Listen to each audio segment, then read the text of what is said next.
নমস্কার, আমি আপনাদের গল্পকার। আজ আমি আপনাদের জন্য নিয়ে এসেছি এক অন্যরকম গল্প। এক সাধারণ বাঙালি পরিবারের মধ্যে লুকিয়ে থাকা এক গভীর, নিষিদ্ধ আর রোমাঞ্চকর প্রেমের কাহিনী। এই গল্পটি আমাকে এক নাম প্রকাশে অনিচ্ছুক ফলোয়ার পাঠিয়েছেন। তার অনুরোধে আমি তার পরিচয় গোপন রেখেছি। আর হ্যাঁ, আমার আইএমও নাম্বার পেতে হলে পুরো গল্পটি মনোযোগ দিয়ে শুনুন, কারণ গল্পের কোনো এক ফাঁকে আমি আমার ব্যক্তিগত আইএমও নাম্বারটি দেব। গল্পের শুরুটা ছিল খুবই সাধারণ। আমার স্বামী অরিন্দম এক বড় ব্যবসায়ী ছেলে। আমাদের বিয়ে হয়েছে প্রায় 10 বছর। তাদের পারিবারিক অনুষ্ঠানে অনেক লোক সমাগম হয়, আর সেই অনুষ্ঠানেই প্রথম দেখা। পরিচয়টা ছিল আরও অবাক করার মতো। অরিন্দমের বাবার বাড়ির পাশের গ্রামের এক দূর সম্পর্কের আত্মীয় আসছিলেন অনুষ্ঠানে। তার সঙ্গেই এসেছিলেন এক যুবক, যিনি নাকি তাদের গ্রামেরই, পেশায় বাবুর্চি, নাম রাহুল। প্রথম দেখায় রাহুলকে দেখে আমার তেমন কিছু মনে হয়নি। সাধারণ চেহারার, শান্তশিষ্ট একটি ছেলে, কিন্তু কেন যেন ওর চোখের দিকে তাকালে একটা অন্যরকম অনুভূতি হতো। প্রথমত, অরিন্দমের বাড়িতে এত লোকজনের ভিড়ে, এত উচ্চবিত্ত মানুষের মাঝে একজন বাবুর্চির উপস্থিতি আমার কাছে একটু অন্যরকম লেগেছিল। সে শুধু নিজের কাজ করে যেত, নীরবে, কিন্তু তার উপস্থিতি ছিল চোখে পড়ার মতো। অনুষ্ঠান শেষ হবার পর তারা চলে গিয়েছিল। কিছুদিন পর আবার একটা পারিবারিক অনুষ্ঠান, আবার সেই রাহুলের দেখা। এবার যেন ওকে আরও ভালোভাবে লক্ষ্য করলাম। অরিন্দম তখন ব্যস্ত ছিল অতিথিদের সাথে। আমি একটু একা হয়ে ঘুরে বেড়াচ্ছিলাম। হঠাৎ দেখে খাবার পরিবেশনের ফাঁকে রাহুল এক কোণে দাঁড়িয়ে আছে। তার চোখে মুখে এক গভীর বিষণ্ণতা। আমি এগিয়ে গেলাম, জিজ্ঞাসা করলাম, সব ঠিক আছে? সে আমার দিকে তাকালো। সেই চাহনিতেই যেন কিছু ছিল, এক গভীর মায়াবী চাহনি। সে শুধু মাথা নাড়ল। আমি আবার জিজ্ঞাসা করলাম, কোনো সমস্যা? সে বলল, না, আসলে অনেকদিন পর এমন অনুষ্ঠানে এসে পুরনো দিনের কথা মনে পড়ছিল। ওর কথায় একটা অদ্ভুত আকর্ষণ ছিল। আমি জিজ্ঞাসা করলাম, কোনো বিশেষ স্মৃতি? সে একটু ইতস্তত করে বলল, আমার ছোটবেলার কথা। আমার মা, তিনিও এমন অনুষ্ঠানে রান্না করতেন। ওর কথা শুনতে শুনতে আমারও কেমন যেন হয়ে যাচ্ছিল। ওর কণ্ঠস্বর, ওর কথা বলার ভঙ্গি, সবকিছুতেই এক ধরনের সাবলীলতা ছিল, যা আমাকে মুগ্ধ করছিল। আমাদের মধ্যে সেই প্রথম একটু কথা হলো, কিন্তু সেই অল্প কথাতেই যেন একটা অদৃশ্য টান তৈরি হয়ে গিয়েছিল। এরপর প্রায় প্রত্যেক মাসেই কোনো না কোনো পারিবারিক অনুষ্ঠানে রাহুলের দেখা পেতাম। ধীরে ধীরে আমাদের মধ্যে কথা হতো, কখনো খাবার পরিবেশনের সময়, কখনো রান্নাঘরের পাশে বা বাড়ির বাগানে। অরিন্দম এসব খেয়াল করত না, তার দুনিয়া ছিল আলাদা। কিন্তু আমি যেন রাহুলের জন্য অপেক্ষা করতে শুরু করলাম। ওর সাথে কথা বললে আমার মনে হতো আমি যেন অন্য এক জগতে পৌঁছে গেছি। ওর জীবনের সংগ্রাম, ওর সাধারণ জীবনযাত্রা, ওর স্বপ্ন, সবকিছুই আমাকে প্রবলভাবে টানত। ওর চোখে মুখে কোনো অহংকার ছিল না, ছিল শুধু সরলতা আর এক ধরনের ক্লান্তি। কিন্তু সেই ক্লান্তির মধ্যেও ছিল এক অদম্য জেদ। আমার জীবনটা ছিল এক গিল্ডেড কেজের মতো, সব আছে কিন্তু কোনো মুক্তি নেই। অরিন্দম ভালো মানুষ, কিন্তু আমাদের মধ্যে সেই টানটা অনেক আগেই শেষ হয়ে গেছে। আমি যেন এক যান্ত্রিক জীবন যাপন করছিলাম, আর সেই যান্ত্রিক জীবনে রাহুল এসেছিল এক রঙিন ঝড়ের মতো। আমাদের এই অল্প অল্প দেখা হওয়া, কথা বলা, এগুলো যেন আমার কাছে ছিল শ্বাস নেওয়ার মতো। আমি বুঝতে পারছিলাম আমি ভুল করছি। আমি বিবাহিত, আমার সংসার আছে, কিন্তু মনটা তখন আর শুনছিল না। আমার ভেতরের আমি যেন রাহুলের জন্য ছটফট করত। একদিন এরকমই এক অনুষ্ঠানে অরিন্দম তার বন্ধুদের সাথে বাইরে গিয়েছিল। বাড়িতে আমরা কয়েকজন মহিলা ছিলাম আর কিছু কাজের লোক, রাহুলও ছিল।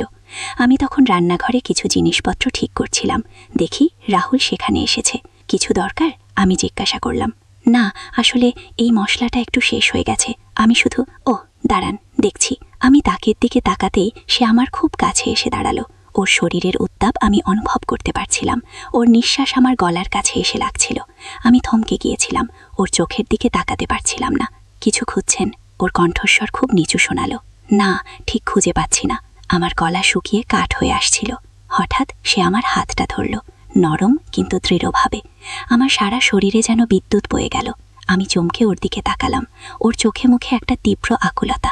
আপনার হাত এত ঠান্ডা কেন? ওর প্রশ্নটা ছিল অন্যরকম। আমি কোনো উত্তর দিতে পারছিলাম না, শুধু ওর চোখের দিকে তাকিয়ে রইলাম। সেই চোখে আমি আমারই প্রতিচ্ছবি দেখতে পাচ্ছিলাম, এক গভীর লুকানো আকাঙ্ক্ষা। আমরা কি ভুল করছি? আমার মুখ দিয়ে এই কথাটা বেরিয়ে গেল। রাহুল আমার হাতটা আরও জোরে চেপে ধরল। ভুল? ভালোবাসা কি কখনো ভুল হয়? ওর কথা শুনে আমার বুকটা থুকপুক করতে লাগলো। ভালোবাসা? এই কি তাহলে ভালোবাসা? এক নিষিদ্ধ, অপ্রত্যাশিত, সমাজের চোখে পাপ। কিন্তু আমার ভেতরের আমি তখন এই সমস্ত যুক্তি, সমস্ত ভয়কে তুচ্ছ করে দিচ্ছিল। কিন্তু আমি কিছু বলতে যাচ্ছিলাম, প্লিজ আজ আমাকে আটাবেন না, আমার আর সইছে না। ওর কণ্ঠস্বর আবেগে রুদ্ধ হয়ে আসছিল। সেই মুহূর্তটায় আমরা যেন সময়কে থামিয়ে দিয়েছিলাম। আমাদের চারপাশের পৃথিবীটা যেন নিশ্চুপ হয়ে গিয়েছিল। শুধু আমাদের হৃৎস্পন্দন আর একে অপরের প্রতি তীব্র আকর্ষণ, এই দুটোই ছিল। সেদিন সেই রান্নাঘরে সেই এক কোণে আমাদের প্রথম স্পর্শ হয়েছিল, একটা আলতো কিন্তু বিদ্যুৎবাহী স্পর্শ। ওর হাতের স্পর্শ আমার হাতের ওপর, ওর নিঃশ্বাস আমার মুখে। আমি চোখ বন্ধ করে শুধু সেই মুহূর্তটাকে অনুভব করছিলাম। কিন্তু ঠিক সেই মুহূর্তে বাইরে থেকে কারো আওয়াজ এলো, রাহুল, কোথায় তুমি? আমরা চমকে একে অপরের থেকে সরে গেলাম। রাহুলের মুখটা ফ্যাকাশে হয়ে গেল। আমার হৃৎপিণ্ড তখন পাগলের মতো ধুকপুক করছে। আমাকে যেতে হবে, রাহুল ফিসফিস করে বলল। সাবধানে থেকো। আমার কণ্ঠস্বর প্রায় শোনা যাচ্ছিল না। সে আমার দিকে শেষবারের মতো তাকিয়ে দ্রুত রান্নাঘর থেকে বেরিয়ে গেল। আমি সেখানেই দাঁড়িয়ে রইলাম। আমার হাত কাঁপছিল, আমার সারা শরীর উত্তেজনায় কাঁপছিল। আমি বুঝতে পারছিলাম আমি এক গভীর অতল গহ্বরে ঝাঁপ দিয়েছি, আর এখান থেকে ফিরে আসার পথ হয়তো আর নেই। এরপর থেকে আমাদের দেখাগুলো আরও গোপন হয়ে গেল। আমরা অনেক সতর্ক হয়ে গেলাম, কিন্তু আমাদের মধ্যকার টানটা আরও তীব্র হতে লাগল। সেই নিষিদ্ধ আকর্ষণ সমাজের সমস্ত নিয়মকানুনের বাইরে গিয়ে আমাদের দুজনকে চুম্বকের মতো টানছিল। বিশেষ করে যখনই অরিন্দম আমাকে অবহেলা করত বা তার ব্যস্ততায় আমাকে একলা করে দিত, আমার মন আরও বেশি করে রাহুলের দিকে ঝুঁকে পড়ত। রাহুলের কাছে আমি পেতাম সেই উষ্ণতা, সেই মনোযোগ যা আমার জীবনে অনেক দিন ধরে অনুপস্থিত ছিল। একদিন অরিন্দম শহরের বাইরে গিয়েছিল ব্যবসায়িক কাজে। ফিরবে 2 দিন পর। বাড়িতে আমি আর কজন পরিচারিকা। আমার মনটা তখন থেকেই আনচান করছিল, কখন রাহুলের ফোন আসবে এই ভেবেই সময় কাটছিল। যেমনটা আমি ভেবেছিলাম, সন্ধ্যায় রাহুলের ফোন এলো। তুমি কি একা? ওর গলাটা অন্যরকম শোনাল। হ্যাঁ, আমি ফিসফিস করে বললাম। আমি কি আসতে পারি? আমার বুকের ভেতরটা ধুকপুক করে উঠল। এটা খুবই বিপজ্জনক, কিন্তু এই বিপদ আমাকে আরও বেশি টানছিল। কোথায়? তোমার বাড়ির কাছাকাছি একটা জায়গা আছে, পুরনো মন্দিরটার পেছনে, সেখানে দেখা করা যায়? ঠিক আছে, আমি বললাম। আমার মুখ শুকিয়ে কাঠ হয়ে গিয়েছিল। আমি তৈরি হয়ে নিলাম। অরিন্দমের কোনো শাড়ি পরলাম না, পরলাম একটা সাধারণ সুতির শাড়ি যা আমাকে একটু অচেনা করে তুলছিল। মনটা তখন উত্তেজনায়, ভয়ে আর এক অদ্ভুত আনন্দে ভরা। রাতের অন্ধকারে আমি চুপি চুপি বাড়ি থেকে বেরিয়ে এলাম। চাঁদের আলো ম্লান, চারপাশের পরিবেশটা কেমন যেন গা ছমছমে। আমি দ্রুত পায়ে এগিয়ে চললাম সেই পুরনো মন্দিরের দিকে। পৌঁছে দেখলাম রাহুল সেখানে দাঁড়িয়ে আছে। চাঁদের আলোয় ওর মুখটা আরও আকর্ষণীয় দেখাচ্ছে। আমাকে দেখে ওর ঠোঁটের কোণে এক চিলতে হাসি ফুটে উঠল। তুমি এসেছ? ওর কণ্ঠস্বর আবেগে ভেজা। তোমার জন্য, আমি বললাম। আমরা একে অপরের দিকে এগিয়ে গেলাম। এবার আর কোনো দ্বিধা ছিল না, কোনো ভয় ছিল না, শুধু ছিল তীব্র আকাঙ্ক্ষা। আমরা একে অপরকে জড়িয়ে ধরলাম। ওর উষ্ণ আলিঙ্গনে আমি যেন নিজেকে হারিয়ে ফেললাম। আমি তোমাকে খুব মিস করছিলাম, রাহুল ফিসফিস করে বলল। আমিও। আমাদের ঠোঁট একে অপরের খুব কাছে। আমি চোখ বন্ধ করে সেই মুহূর্তটাকে অনুভব করতে লাগলাম। আমাদের দীর্ঘ প্রতীক্ষার অবসান, নিষিদ্ধের বাঁধ ভেঙে যাওয়ার মুহূর্ত।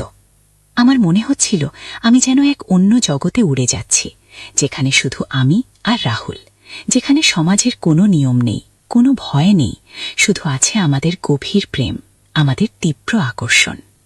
আমরা একে অপরের মধ্যে যেন মিশে যেতে চাইছিলাম।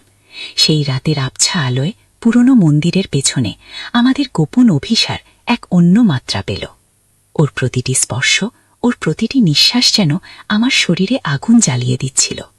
আমি তোমাকে, রাহুল কিছু বলতে যাচ্ছিল। ঠিক সেই মুহূর্তে মন্দিরের ভেতর থেকে একটা আওয়াজ এলো। কেউ যেন বিড়বিড় করে কিছু বলছে। আমরা চমকে একে অপরের থেকে সরে দাঁড়ালাম। আমাদের দুজনের মুখই ভয়ে ফ্যাকাশে। কে? রাহুল ফিসফিস করে জিজ্ঞাসা করল। কিন্তু কোনো উত্তর এলো না, শুধু সেই বিড়বিড় শব্দ। আমার বুকটা ধুকপুক করছিল। মনে হচ্ছিল কেউ হয়তো আমাদের দেখে ফেলেছে। এই গোপন অভিসার, এই নিষিদ্ধ প্রেম যদি জানাজানি হয়ে যায় তাহলে কি হবে? রাহুল আমার হাতটা শক্ত করে ধরল। আমাদের এখনই যেতে হবে। কিন্তু প্লিজ, কোনো রিস্ক নেওয়া যাবে না। আমরা খুব সাবধানে রাতের অন্ধকারে মিশে গেলাম, কিন্তু সেই মুহূর্তে সেই বিড়বিড় আওয়াজটা আমাকে আরো বেশি ভয় পাইয়ে দিয়েছিল। কি ছিল সেখানে, আর কেনই বাসে এমন শব্দ করছিল? আমরা আমাদের গন্তব্যে পৌঁছানোর আগেই আমি অনুভব করলাম কেউ যেন আমাদের অনুসরণ করছে, একটা ছায়ার মতো। কিন্তু যখনই আমি পেছনে তাকালাম, কাউকে দেখতে পেলাম না। রাহুলও হয়তো কিছু টের পেয়েছিল। ওর হাতটা আমার হাতে আরো দৃঢ়ভাবে চেপে ধরল। কিছু হয়েছে? আমি জিজ্ঞাসা করলাম।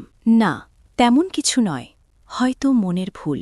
কিন্তু আমার মন বলছিল এটা মনের ভুল নয়, কিছু একটা ঘটছে, আর সেই কিছু ঘটাটা আমাদের এই নিষিদ্ধ প্রেমের জন্য এক বিশাল বিপদ ডেকে আনতে পারে। আমরা যখন আমার বাড়ির কাছাকাছি পৌঁছালাম, তখন দেখি বাড়ির সামনে একটা গাড়ি দাঁড়িয়ে আছে, অরিন্দমের গাড়ি। অরিন্দম!